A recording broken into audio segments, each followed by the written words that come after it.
இப்போ நம்ம முருங்கைக்கீரை சூப்பு செய்ய போகிறோம். பாருங்கள், அதுக்கு தேவை ஒன்றுமே இல்லை. 2 பூண்டு, ஒரு வெங்காயம், அவ்வளோதான். இதை தோல் உரித்து நல்லா எவ்வளோ பொடியாக கட் பண்ண முடியுமோ உங்களால் அவ்வளோ பொடியாக கட் பண்ணிக்கிறீங்க. கட் பண்ணிக்கிட்டு இதை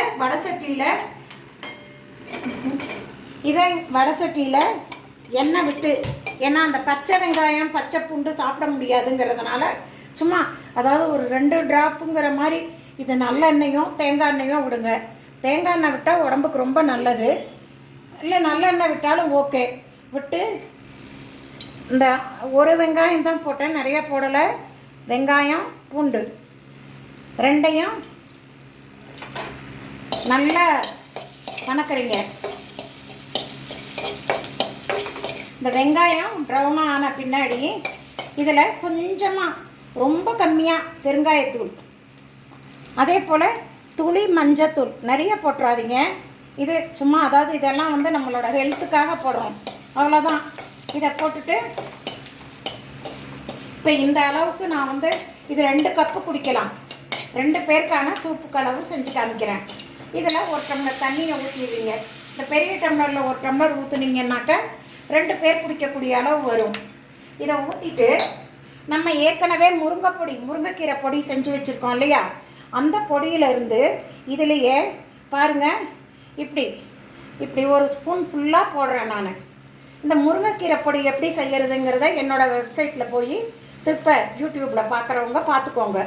பார்த்துக்கிட்டு இப்போ அவ்வளோதான்ப்பா, தீர்ந்து போச்சு, நம்மளோட சூப்பு ரெடி.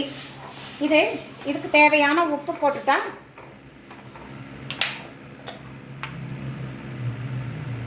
உப்பு பார்த்துட்டு அவங்கவுங்க தேவைக்கு டேஸ்ட்டுக்கு ஏற்ற மாதிரி போட்டுக்கோங்க. உப்பு போட்டுக்கிறோம். உப்பு போட்டுட்டு இது பாருங்கள், கொதித்து வந்த உடனே எல்லாமே அதாவது வெங்காயம் பூண்டு எல்லாம் இதாகிடும்.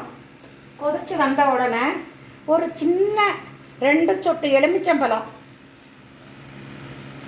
அதில் பாருங்கள் ஓரம்லாம் கொதிக்குது இல்லையா, 2 சொட்டு, அதுக்கு மேலெல்லாம் தேவையில்லை.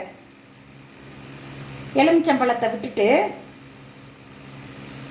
நம்ம முருங்கை பொடியிலேயே மிளகு எல்லாமே போட்டிருக்கிறதுனால இந்த சூப்புக்கான காரம் போதும்.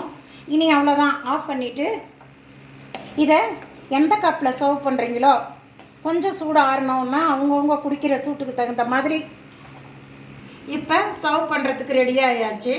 இதில் ஒரு ஸ்பூனை போட்டு